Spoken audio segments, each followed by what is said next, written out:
Um feliz sábado, igreja. É um prazer e um privilégio para mim estar aqui, especialmente por estar na cidade de São Paulo. Eu nasci aqui, nessa cidade. Eu fui embora daqui, eu tinha 13 anos, fui morar no Mato Grosso, depois morei em Curitiba, depois morei na Bahia, hoje moro no NASP Campus 2, ali em Engenheiro Coelho, e tenho um privilégio de estar aqui com vocês. E é bom estar aqui entre jovens, ok? Vamos abrir a Bíblia em Êxodo capítulo 20, verso 8. Vocês conhecem esse verso de cor? E a palavra de Deus diz assim: lembra-te do dia de sábado para o santificar. Quantas informações cabem numa frase pequenina como essa? São poucas? São muitas? São relevantes? Não são? Eu pensei em 3 aspectos para falar sobre o sábado com vocês. Primeiro de tudo, nós temos que estabelecer a origem do sábado. Se nós tivermos uma visão determinada sobre a origem do sábado, isso vai determinar a nossa atitude para com o sábado hoje, ok? Se o sábado se iniciou por ideia de um ser humano chamado Moisés, ele é irrelevante para mim, porque eu não conheço Moisés. Eu não quero ser guiado pelas normas de um homem. Então, se eu creio que o sábado foi dado por Moisés, que inventou essa história da criação em 6 dias e que descansou no 7º, eu não quero saber dessa história. Agora, se eu creio que o sábado vem da obra de Deus, como Ele a realizou, por exemplo dele, então a atitude para com o sábado muda. Então, a primeira coisa que nós vamos estabelecer é a origem do sábado. Depois nós vamos pensar sobre os significados que o sábado engloba, envolvendo também alguns desafios a respeito da doutrina do sábado. Muitos cristãos, eles dizem assim: eu sou de Jesus, eu aguardo a volta de Jesus, eu vou para o céu. Aí você pergunta para ele: você guarda o sábado? O que ele vai dizer para você?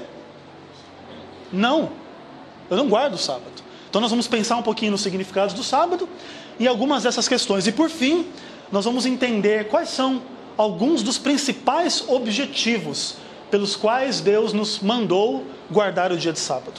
Bom, a origem do dia de sábado. O sábado, ele tem por origem fatos extraordinários, realidades complexas, profundas, de consequências radicais. Eu estou falando da criação. O fato do universo existir a partir do nada, porque Deus criou tudo a partir do nada, é um fato absolutamente tremendo, grandioso, com um significado enorme, correto? E eu separei algumas menções bíblicas a fatos relacionados com isso. A palavra de Deus diz assim, preste atenção: o Senhor fez a terra. Você sabe que Senhor é esse? É o teu Senhor, Ele é o teu Salvador. A Bíblia diz: o Senhor fez a terra pelo seu poder, e estabeleceu o mundo por sua sabedoria, e com sua inteligência estendeu o céu. Ele é o Criador de todas as coisas.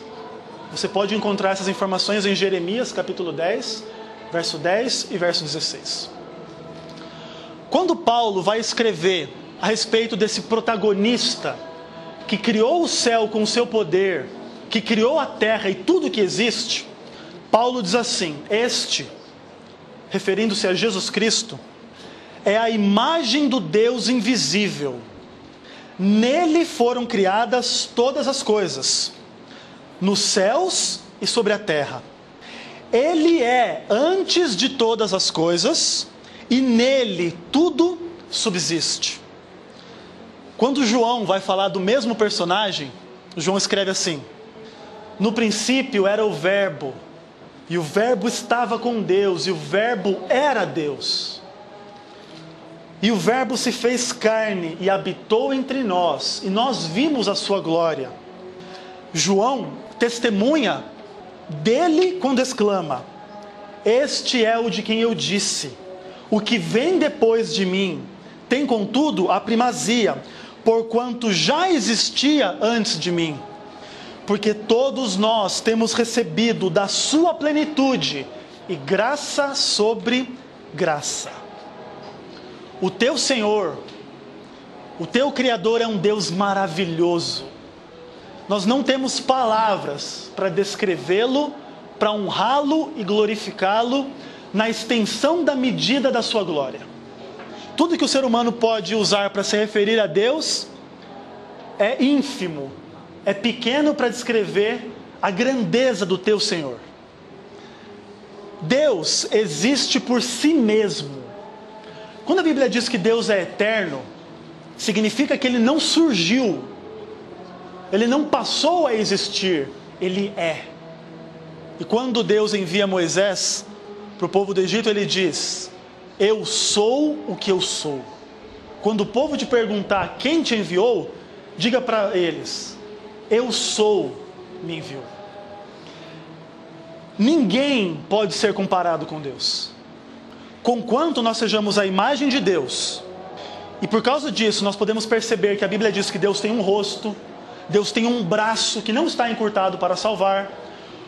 A terra é o estrado onde Deus coloca os seus pés. Essas são imagens, entre aspas, antropomórficas para uma realidade divina, que é Deus. Mas ninguém pode ser comparado com Ele. Ele é descrito na Bíblia como o Pai da eternidade. Isaías 9, verso 6. Deus é em si mesmo, na sua natureza, amor. E Deus, Ele tem poder, Ele é capaz de compartilhar a vida que pertence a Ele com os seres criados. Isso é a criação. Ou seja, criação é uma atitude de Deus, concreta, em dar forma à realidade, de forma a poder compartilhar a existência dele com as suas criaturas. Por exemplo, o amor que há em Deus não é um amor, por exemplo, como o que há em nós. O amor em nós, ele surge. Nós aprendemos a amar os nossos pais, nós aprendemos a amar o namorado, a namorada que vai se tornar o marido, a esposa. Nós aprendemos a amar os nossos amigos, nós aprendemos a amar os nossos irmãos de fé. Mas Deus não, Deus é amor, é bem diferente. Deus é vida, a Bíblia chama Deus do Deus vivo. Nós temos vida, em algum momento Deus nos chamou à existência, mas Deus não, Deus é a existência, é bem diferente. Da mesma forma, eu poderia citar a luz, a paz, a graça, inclusive a lei, como atributos eternos do que existe em Deus, porque Deus é imutável. Ele não surgiu, Ele existe por si mesmo. E todas as coisas que existem em Deus, existem desde a eternidade. Portanto, amor, vida, paz, graça, lei, luz, são coisas que existem em si mesmas em Deus e que são compartilhadas conosco através da criação.